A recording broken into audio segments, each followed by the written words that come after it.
해안가에 태어나서 어려서부터 바다를 바라보며 살았던 한 소년이 있었습니다. 부모가 넉넉지 못해서 바닷가에 얼마 되지 않는 논과 밭이 있었지만 그 중에 이 소년의 부모가 가지고 있는 논과 밭은 한 평도 없었습니다. 원래부터 자기 부모님이 여기서 태어난 사람들이 아니고 언제부터인지는 모르지만은 이곳에 와서 살게 되었음을 어렴풋이 알고 있을 뿐인 이 소년은 날마다 바다를 바라보며 이렇게 생각합니다. 왜 우리에게는 논도 없고 밭도 없을까? 그래서 왜 나는 다른 친구들처럼 넉넉히 배부르게 먹는 날이 하루도 없을까? 친구네 집에는 논도 있고 밭도 있는데 배도 있어서 고기도 잡아오는데 우리 아버지는 남의 배만 타는 왜 가난한 사람일까? 그러다가 이 소년이 어느 날 문득 이런 생각을 했습니다. 그 섬에도 육지에서 일주일에 한 번씩 오는 전도사님이 와서 그냥 산 언덕에다가 그늘막 하나 쳐놓고 그리고 열심히 찬송을 가르쳐주고 말씀 이야기를 들려줍니다. 그런데 이 소년이 어느 날 이 말씀을 듣게 됐습니다.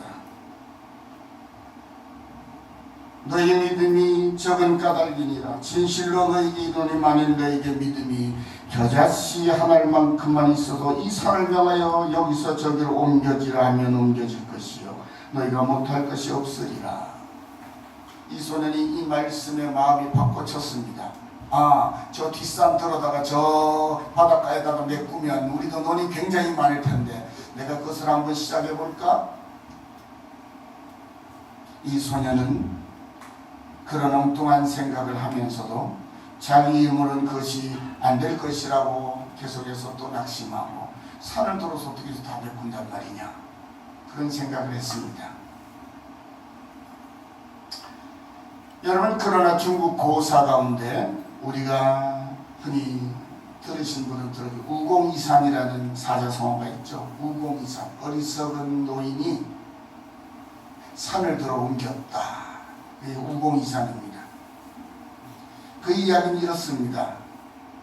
한 번은 한 노인이 조그만 수레에다가 산에 가서 흙을 옮겨다가 계속 바닷가를 메웁니다. 그래서 이상해서 당신 뭐 하는 거요? 그랬더니 이 노인이 하는 얘기가 지금 이 뒷산을 아무 쓸데기 없는 이 산을 내가 지금 포다가 이 바다에다 지금 옮기고 있는 중이라고. 그랬더니 지나가는 나그네가 묻습니다. 영감님 올해 연세가 얼마나 되셨어? 그래서 내가 70을 바라보는 노인입니다. 요즘은 70도 젊은이라고 그럽니다. 옛날에는 70이면 고래자라는 시대잖아요. 야, 이거 70이요. 그랬더니 그러면 이제 살 날도 얼마 안 남았는데 어떻게 어르신이 막 서로 하루에 100수레씩 옮겨서 옮긴다 하더라도 얼마나 저 바다를 메우겠습니까? 했더니 그거는 사는 날 동안에는 한번 해보는 거지요. 그래요. 그래서 이 사람 가면서 참 70이 되도록 나이 헛먹었다고 어리석다고 그랬어요. 그런데 말이죠. 그런 단순한 생각을 가지고 바다를 메우겠다고 하는 용기를 낸 사람은 언젠가는 그 바다를 메울 수 있을까요? 없을까요? 예, 가능합니다. 그런데 이 지나가는 나그네가 그 노인을 보고 어리석은 사람이라고 이제 몇 날 남았을 거라고 산 옮길 때 저런 생각을 하냐고 비웃었던 그 사람은요 평생 아니라 몇천 년을 살아도 바다를 메울 수가 없습니다. 다시 말하면 참 어리석어 보이기는 하나 믿음을 가지고 세상을 변화시키는 사람들이 바로 그리스도인입니다. 제가 믿음이란 뭐냐 하는 정의를 우리 성도님들에게 두 가지는 알려드렸습니다. 첫째가 먼저 믿음은 뭐라고 가르쳐드렸죠? 하나님 앞에서의 우리의 생존권입니다. 하나님 앞에서 우리가 살아가려면 믿음을 가지고 있어야 돼요. 믿음이 없으면 우리는 영원한 생명을 얻을 수 없어요. 현실적으로도 그렇고 장차 영원한 생명도 하나님 앞에서 우리가 누리며 살아야 될 텐데 그 영원한 생명, 그 생명을 누리려면 믿음을 가지고 있어야 합니다. 따라합시다. 믿음은 하나님 앞에서 우리의 생존권입니다. 그럼 두 번째 믿음은 또 무엇이라고 말씀드렸죠? 믿음은 하나님께로부터 오는 은혜와 축복의 무엇입니다? 통로입니다. 우리의 믿음을 따라 하나님께서 은혜와 복을 주십니다. 믿음이 없이는 하나님의 은혜와 복을 받을 수가 없어요. 우리가 우리의 육신의 삶을 통해서 만들어내는 것은 그것도 많은 것을 만들어낼 수 있지만 그것은 언젠가는 썩어 없어질 것이고 또 우리가 육신의 삶을 끝낼 때는 모두가 남의 것이 되는 것이지요. 그러나 하나님께로부터 오는 은혜와 축복은 우리의 평생을 아름답고 풍성케 할 뿐만 아니라 영원한 저 하늘나라를 상속하는 일에 하나님께로부터 복과 은혜를 사용함으로 인하여 하나님 뜻을 이루게 해주는 놀라운 역사가 일어납니다. 그래서 믿음은 첫 번째는 뭐라고요? 하나님 앞에서의 우리의 생존권이고 두 번째는 뭐라고요? 하나님께로부터 오는 모든 은혜와 축복의 통로입니다. 이것이 믿음입니다. 오늘은 그 세 번째 말씀을 드리려고 합니다. 따라합시다. 믿음은 하나님의 능력을 불러오는 것입니다. 그렇습니다. 다시 말하면 하나님의 능력이 믿음을 가진 사람의 믿음을 통해서 이 세상 가운데 드러나고 역사한다는 것입니다. 그 이야기가 오늘 간단하게 표현되어 있는데 너희에게 겨자씨 한 알만큼만 있어도 이 산더러 들려 저 바다에 던지라 하여도 그대로 될 것이라 옮겨질 것이라 그렇게 말씀하고 있습니다.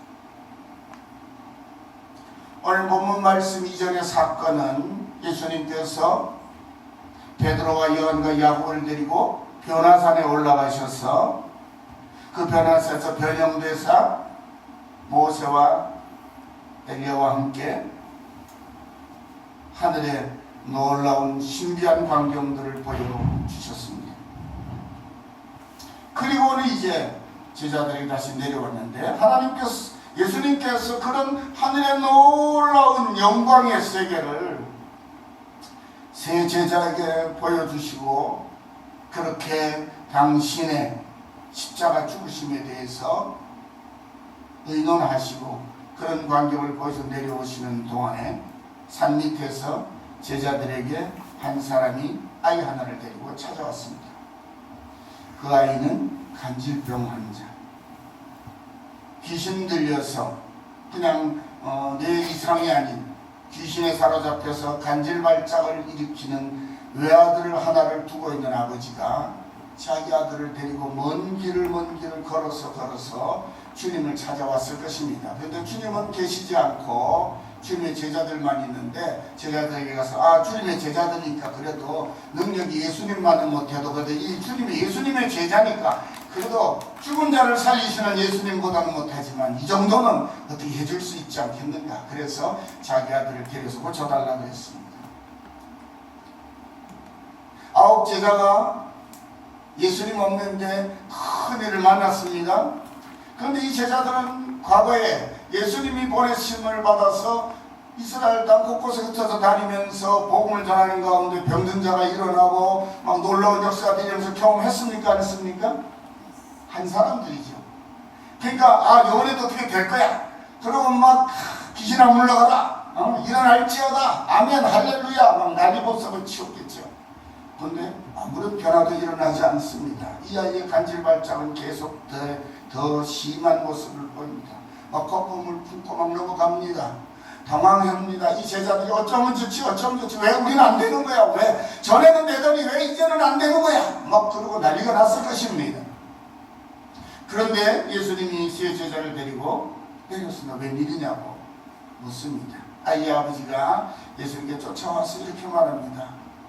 우리 아들이 나면서부터 이 간질발작이 있어서 귀신에 사로잡혀서 이렇게 힘들어하는데 아비로서는 도저히 고통스러워 볼 수가 없어서 예수님 얘기 듣고 예수님한테 오면 고쳐주실 거라고 하는 생각을 가지고 왔는데 예수님께서 제자들한테 부탁을 했더니 이 제자들이 글쎄요 아무리 해도 고칠 수 없습니다. 안 됩니다. 어떻게 하면 좋습니까? 주님께 한탄을 합니다.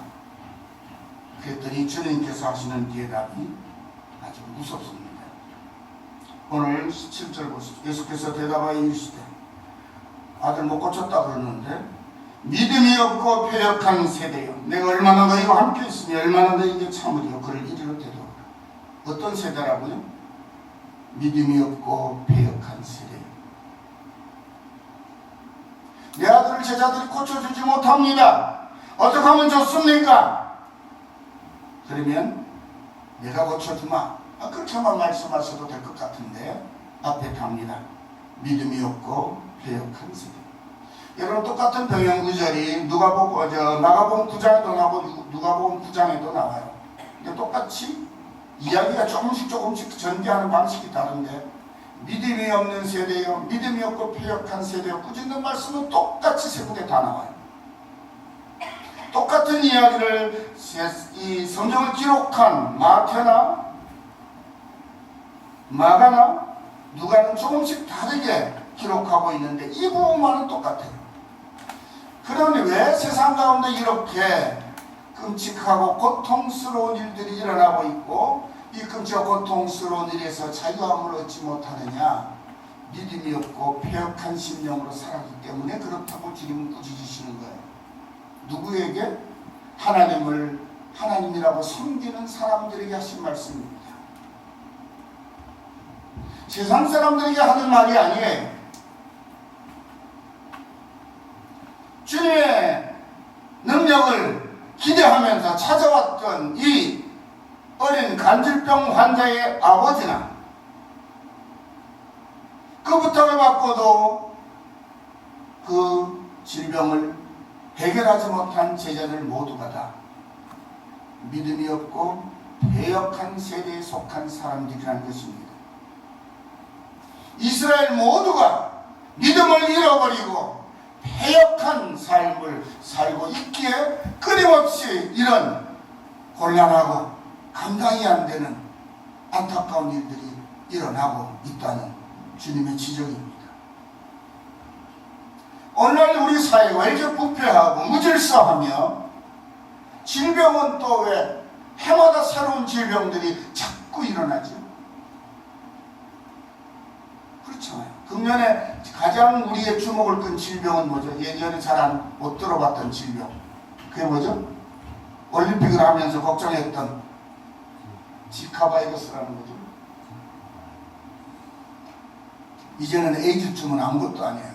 별별 병이 다 생기는 거예요. 왜 이럴까요?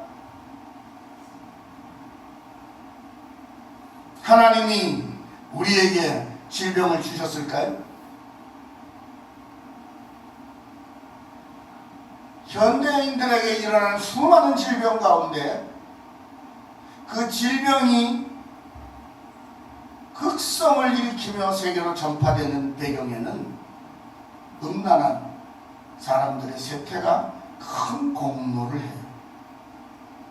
에이즈가 한때 세상을 온통 두렵게 만들고 아직도 에이즈 공포는 다 가시지 않았습니다만은 에이즈가 전 세계적으로 전파된 이유가 뭐죠?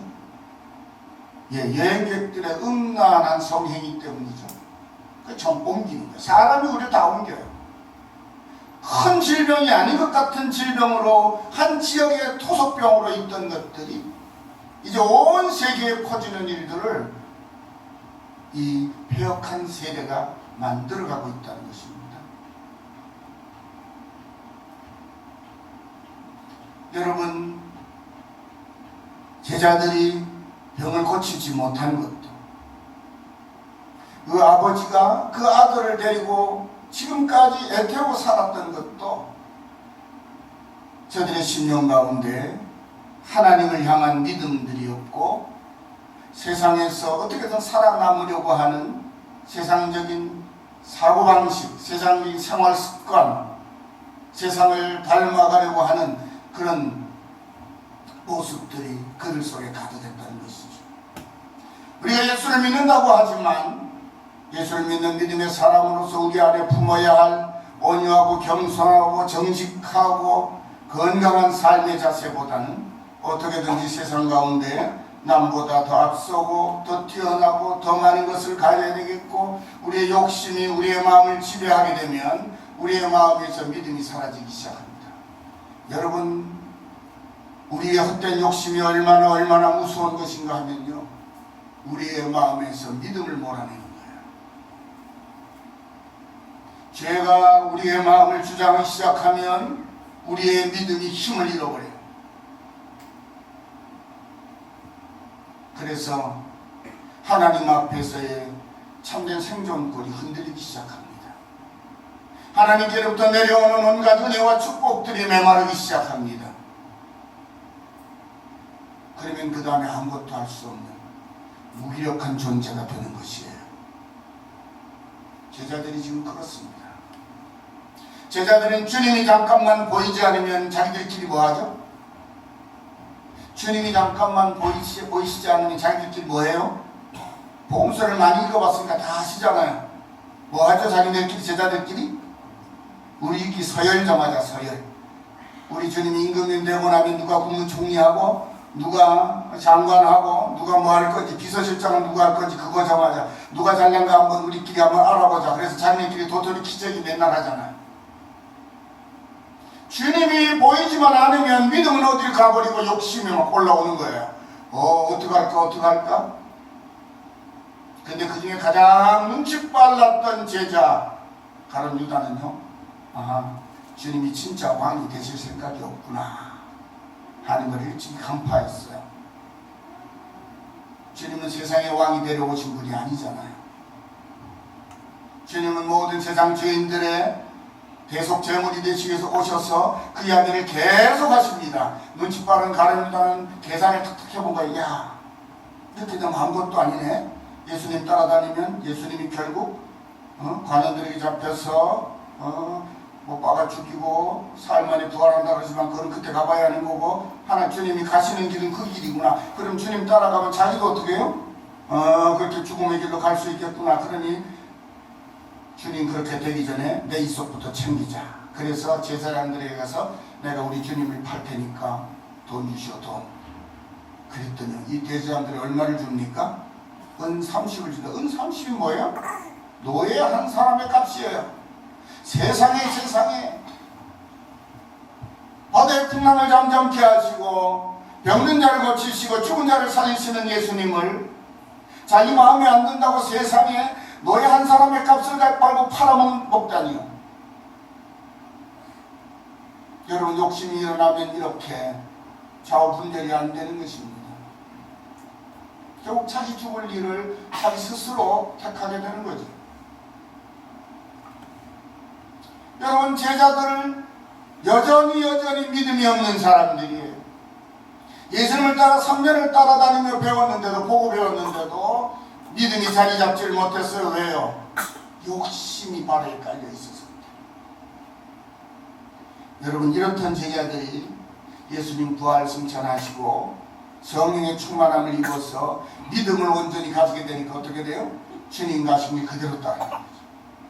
따라합시다. 믿음이 있으면 주님 따라 살지만 주님 믿음이 없으면 주님 외면하고 도망친다. 그런 거예요. 믿음이 있으면 주님을 따라가는 거예요. 주님을 따라가면 전능하신 그 주님의 능력이 주님을 믿음으로 따라간 사람들을 통해서 세상 가운데 드러나는 것입니다. 여러분, 바닷가의 소년이 이 말씀을 마음에 간직하고 언젠가는 내가 이 동네 뒷산 옮겨 바다에 메꿀 거야. 그 얘기를 친구들에게 합니다. 그랬더니 친구들은 가난한 집 아들이 말도 안 되는 소리 한다고 알밥 놓고 이 녀석 이 밥을 제대로 못 먹더니 정신이 나간 모양이라고 그러고 비웃고 조롱했어요. 그런데 이 소녀는 그 바닷가에서 아무것도 할 것이 없다는 사실을 알았어요. 나는 여기서 할 때 왜 돈도 없고 밭도 없으니까. 그렇다고 아버지가 배라도 한 적 있으면 아버지 배라도 따라다니는데 그것도 없으니까. 그러니까 아무것도 할 것이 없는 곳에 있느니 차라리 나는 여길 떠나겠다고 바닷가를 떠났습니다. 그래서 세상 가운데에서 갈 곳이 없죠. 가난한 집안의 아들이. 그래서 또 어디를 갔을까요? 고향을 떠나가서 새로운 곳에 가서 제일 먼저 찾아간 것이 잠도 재워주고 밥도 먹여주던 전도사님 생각에 또 교회를 한 곳 찾아갔어요. 제가 어디 바닷가에 어촌의 소년인데 도무지 바닷가에서 꿈이 보이지 않아서 그래도 꿈을 찾아 여기까지 왔노라고. 나는 예수 믿는 어린 소년이라고. 그랬더니 그곳에서 받아주었어. 옛날에는 중학교 못 가는 아이들에게 고등국민학교라고 교회에서 전사님들이 중학교 과정을 가르치는 그런 것들을 웬만한 교회에서는 거의 다 했어요. 이 소년이 거기서 공부를 하고 검정고시를 쳐서 초등학교 졸업장을 하나 따고 중학교, 고등학교도 그런 식으로 해서 검정고시를 통해서 공부를 다 마치고 대학에 들어가게 되는데 이 소년이 교회 지원을 받았는데 이 소년이 어디로 갔을까요? 대학을? 토목과에 간 거예요. 토목과. 산을 들어 옮기려면 그런 일은 어디서 하는가 하는데 토목과에서 한다고 그러거든요. 이 소년이 거길 가겠다고 그러는 거예요. 그랬더니 목사님이 응원하기 시작했어요. 그래? 이 녀석 조그만 녀석이 어릴 때 왔는데 생각하는 게 뭔가 다니까 이 녀석 뭐가 돼도 되겠다 싶어가지고 목사님이 하나님을 향한 믿음을 이 소년에게도 가지기 시작한 거야. 내가 이 소년을 믿고 내가 지원하리라. 그래서 그를 지원했어요. 공부를 학비를 교회가 대주고 그렇게 했어요. 그러니까 이 소년은 믿음 안에 자라며 자기 꿈을 향하여 키워갑니다. 그래서 아주 토목학과를 나오고 토목기사가 돼요. 큰 공사 현장을 다녀보니까 진짜 산도 뚫고 바다에다 길을 내고 막 굉장한 일들을 하죠. 경험하면서 이 소년의 생각 속에 있습니다. 내가 언젠가는 내 고향 뒷산을 들어 앞바다를 메우리라. 그런데 말이죠. 꿈을 꾸고 믿음으로 기도하는 가운데 준비되었으니까 하나님이 그에게 길을 주었어요. 언젠가 그곳에 간척사업이 시작이 되고 그래서 이 소년이 몸담고 있는 회사에 이 소년이 이미 중역이 되었는데 여러 회사가 그 간척사업에 입찰을 하기 위해서 서를 넣습니다. 그런데 이 소년이 똑같이 자라니 중역된 소년이 그걸 잘 적어서 내면서 마지막에 자기가 입찰을 하는 이유를 이렇게 밝힌 글을 한 말 썼어요. 나는 어려서부터 40년이 넘도록 바로 내 고향 이 앞바다를 메우겠다는 한 가지 꿈을 가지고 내가 살아온 사람입니다. 그러니 나에게 그 꿈을 이룰 수 있도록 기회를 주십시오. 그랬어요. 대등한 조건 하에서 입찰을 한 모든 회사들을 보면서 그 지방자치단체에서 누구에게 줬을까요? 그에게 준 거예요. 고향 사람이죠. 우리 한국 사람, 동양 사람이면 무조건 좋아하잖아요. 우리 고향 사람이야. 군대 가서도 고향 사람이라면 난생 처음 보는데도 잘해주잖아요. 그래서 이 소년이 그 바다를 메우게 됩니다. 진두지일 하러 옵니다. 중역인데도 불구하고 이 사람이 회사의 대표자들에게서 내가 현장 소장으로 가게 해주시오. 현장을 내가 진두지휘하겠습니다. 내려왔어요. 내려와서 이제 한가한 어촌 뒷산을 허물어다가 바다를 메꾸는 간척 사업을 하는데요. 중년의 사람들이 일 좀 하겠다고 온 거예요. 일 없던 바닷가에 겨울만 고기 잡으러 안 가면 할 일이 없잖아요. 근데 그 자기네들이 어장이라고 생겼던 거기도 바다로 메꾼다니까 이제 보상을 받고는 이제 일할 거리를 찾아옵니다. 그런데 거기 줄줄이 쫙 와있던 사람들이 누구예요? 옛날에 바보 같은 녀석 어떻게 산에 들어다 바다에 옮기냐고 알밤 놓던 친구들이 전부 와가지고 일자리 좀 나 일 좀 시켜달라고 줄줄이 와 있는 거예요. 일찍이 고향을 떠난 이 친구가 그들을 물끄러기 바라면 이런 생각을 합니다. 저들은 꿈도 못 꾸던 일을 나는 꿈을 꾸게 되었고 꿈을 믿음으로 이루는 날이 바로 오늘이구나.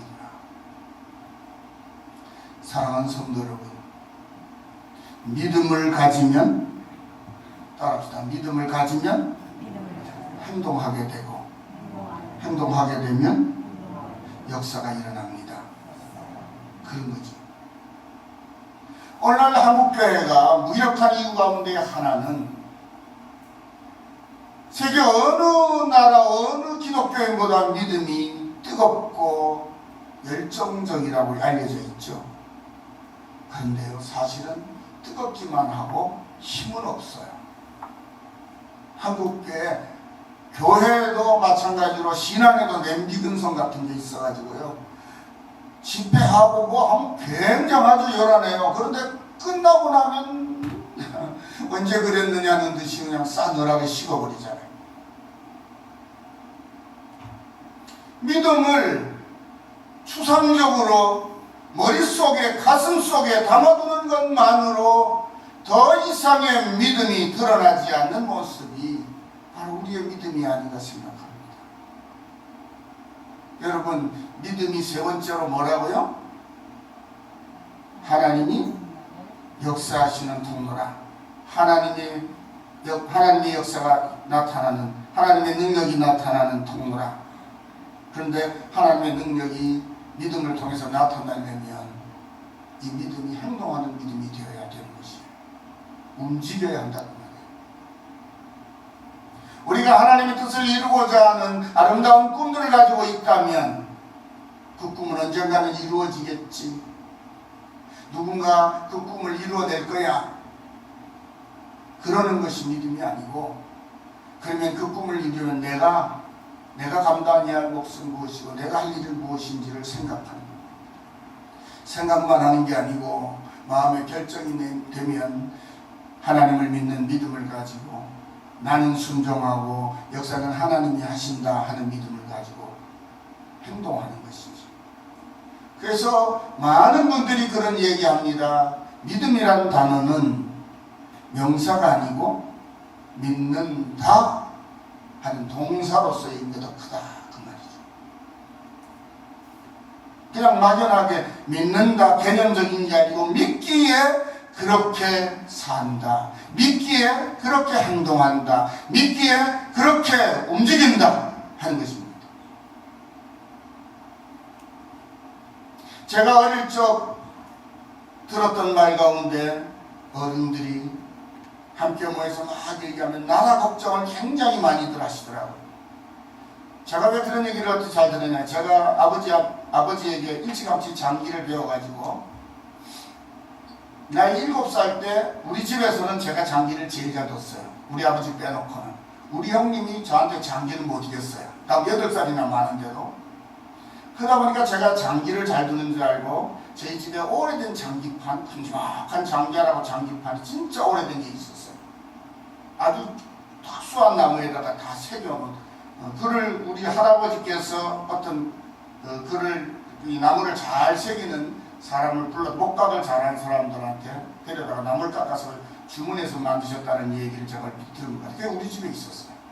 그래서 제가 어릴 때 장기를 두고 싶어 죽겠는데 집에 장기 상대가 없으니까 7살짜리가 장기판, 제 등짝보다 한 2배는 큰 장기판 울러내고 장기 주머니를 달고는 들고 밖에 나갑니다. 장기 둘 사람 찾아.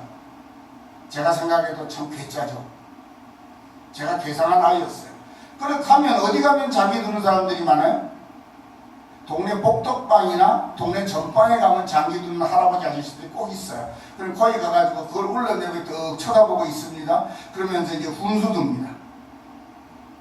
그러면 이 할아버지들이, 아저씨들이, 야, 너 뭐 하는 거야? 이 녀석 봐라. 한판 둘래? 그래가지고 할아버지들하고 장기를 두기 시작했어요. 그 동네에서 웬만한 복덕방의 할아버지 전방 아저씨들은 저한테 장기가 지는 거예요.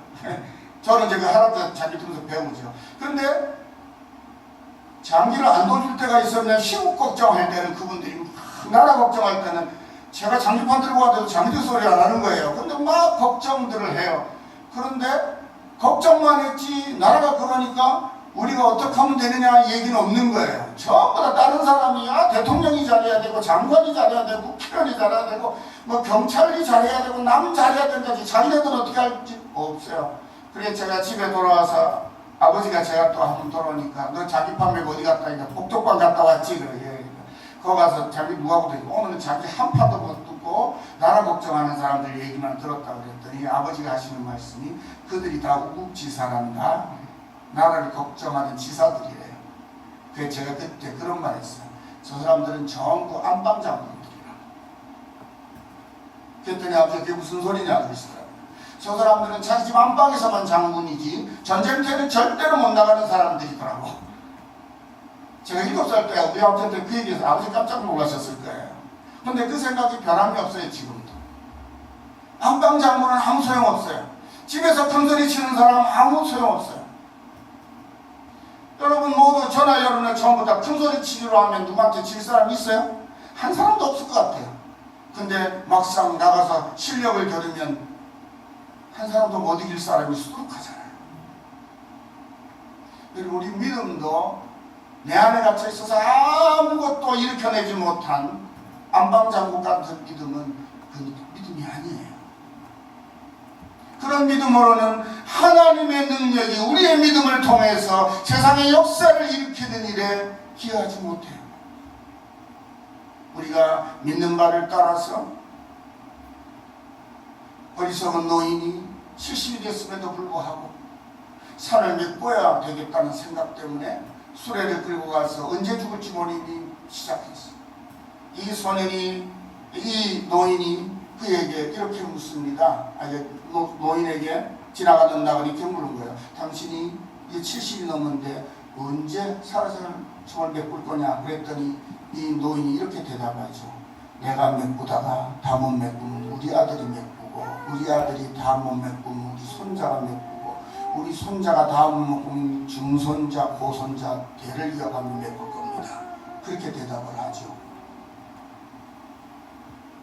여러분 중국의 대부분의 큰 역사들이 다 그렇게 만들어진 거예요. 근데 우리는 한국 국민상 하루아침에 뚝딱을 만들어야 되기 때문에 하루아침에 안 될 것 같으면 안 된다고 생각합니다. 여러분 실제로 우리 가운데 병든 자들이 있고 아픈 사람들이 고통스러운 사람들이 있을 때 믿음으로 우리가 기도하면서 우리는 오래 인내심을 가지고 기도하지 못하는 경향이 있어요. 왜요? 하나님의 능력은 무한하신데 하루아침에 병을 고쳐주시고 하루아침에 살려주실 수 있는데 왜 안 살려주느냐는 거죠. 그래서 기도를 조금 하다가 쉽게 포기합니다. 이거는 하나님 뜻인가 아닌가가 안 되는가가 그리고 포기해버리는 거예요. 그러면 그날로 뭐죠? 하나님의 역사는 스톱 멈춰버리는 거예요. 하나님의 역사는 어떤 것은 그때마다 우리에게 능력으로 나타나시기도 하지만 때로는 오랜 세월을 통해서 우리를 변화시키시기 원하는 역사로 나타날 때가 있어요. 오늘 본문에 나오는 이 말씀 가운데서 예수님은 이 아비에게 이렇게 말합니다. 믿음이 없고 배역한 세대야. 내가 언제까지 길이 참겠느냐. 이 아비가 누가 마가복음에 하실 수 있거든 우리 아들을 고쳐주십시오. 그랬더니 주님께서 이렇게 대답해요. 할 수 있거든이 무엇이냐? 믿는 자에게는 능치 못할 일이 없느니라. 제자들이 묻습니다. 주님은 그렇게 쉽게 고치셨는데 왜 우리는 못 고칩니까? 왜 우리는 안 됩니까? 라고 물었을 때 주님이 오늘 본문에서 뭐라고 말씀하죠? 너희 믿음이 작은 까닭이다. 네 믿음이 이 귀신들이여 관질병으로 고통받는 자의 이 귀신을 쫓아내고 병을 고칠 수 있을 만한 믿음이 되지 못해서 그렇다는 것이에요. 하나님의 기적은 하나님의 능력이 없어서 나타나지 않는 것이 아니고 그 하나님의 능력의 통로인 우리의 믿음이 약해서 우리 믿음이 없어서 나타나지 않는 것입니다. 이제 말씀을 마치려고 합니다. 주님은 지금 제자들에게 무슨 말씀하실까요? 제자들을 꾸짖으시는 것으로 끝내는 말씀입니까? 아닙니다. 너희는 역사하는 믿음을 가지라 하는 말씀입니다. 믿음을 가지고 행동하라는 말씀이에요. 이 아이를 반드시 치료하여 내겠다고 하는, 그리고 하나님께서 주시는 그 능력을 믿는 믿음으로 전도하러 나아갈 때에 확신을 가지고 나아가서 곳곳에서 복음 전하며 많은 사람들의 아픔들을 치료했던 그 믿음이 역사하던 그 순간들을 잊지 말라는 것입니다. 이 자리에 함께 하신 우리 성도님들 가운데는 믿음으로 하나님의 역사하시는 능력을 체험하신 분들이 적지 않으실 거예요.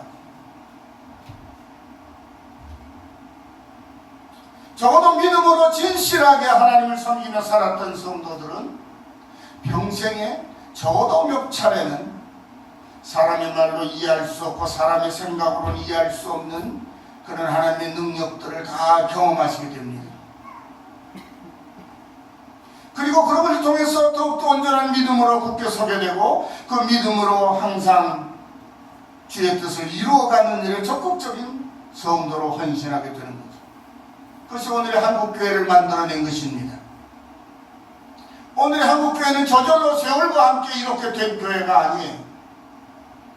그런데 그렇게 아름다운 믿음의 선진들이 하나님의 역사하심의 통로가 되어 하나님의 교회를 이렇게 아름답게 세우고 복음을 딱 끝까지 전하는 일에 헌신하게 된 반면에 오늘 이 시대에 성도라 부르심을 받은 사람들은 조상들의 믿음 덕분에 살면서 자기들은 부모님 덕에 천국 가는 줄 알고 믿음을 온전히 세우지 않고 세상과 적당히 타협도 하고 오히려 믿음에 바로 서기보다는 세상에 든든히 서기 위하여 세상으로 마음을 빼앗기고 발걸음을 옮겨가므로 교회가 점점 어떻게 되고 있어요? 한국 교회를 정확하게 진단하면 지금 무너지고 있다고 보는 것이 정확한 진단입니다. 왜요? 그 증거가 우리 주일학교의 무너짐에 있습니다. 아이들이 한두 명밖에 없다고 주일학교를 아예 폐쇄해버린 교회들이 너무 많습니다. 제 친구 목사들 가운데에도 주일학교 왜 안 합니까? 주일학교 학생이 없대요. 한 사람도 없습니까? 몇 명 있긴 있대요. 근데 왜 안 합니까? 교사를 하겠다는 사람이 없어서 안 하겠대요. 못한대요. 아이도 있고 성도도 있는데 그 아이들을 내일에 하나님의 사람들로 길러내고자 하는 의지력도 없고 또 그걸 가르치려고 헌신하는 사람도 없어요. 왜요? 믿노라고는 하는데 행동하는 믿음에 이르지 못했어요. 개념적인 믿음, 머릿속에 담아두고 있는 믿음에 머물러 있는 한국교회 모습이 그러니까 무너지는 거예요. 따라합시다. 믿음이 무너지면 다 무너집니다. 그런 거예요. 왜요? 믿음이 무너지면 하나님이 기적을 일으키시고 하나님이 역사하신 통로가 사라져버려요. 그러니 아무 일도 일어나지 않는 거예요. 다 무너져버리고 마는 거예요. 말씀을 마칩니다. 여러분의 가정의 믿음은, 여러분 자신의 믿음은 지금 무너지고 있는지 세워져 가고 있는지 한번 돌아보시는 시간이 됐으면 좋겠습니다. 우리가 주님의 교회를 섬기고 함께 섬기고 있는데 이 교회를 여러분 감히 저는 이 양산골짜기 우상의 소굴이라고 말할 정도입니다. 여기서 교회가 세워진 것도 기적이지만 이 교회가 주님의 역사하심으로 말미암아 더 많은 영혼들을 주께로 인도하여 구원의 방주의 사명을 잘 감당하기 위해서는 우리들의 행동하는 믿음이 필요합니다. 믿음으로 살아가는 삶의 모습이 필요합니다. 용기도 필요하고 담력도 필요합니다. 욕심으로가 아닌 주를 향한 사랑과 헌신의 마음으로 믿음을 견고히 세우시고 그 믿음대로 행동해서 하나님의 놀라운 기적의 역사가 우리들을 통해서 이 교회를 통해서 이 시대에 아름답게 일어나고 많은 생명들이 주께로 돌아오게 되고 구원을 얻는 역사가 일어나기를 간절히 소원합니다. 기도합시다. 하나님 아버지 감사합니다.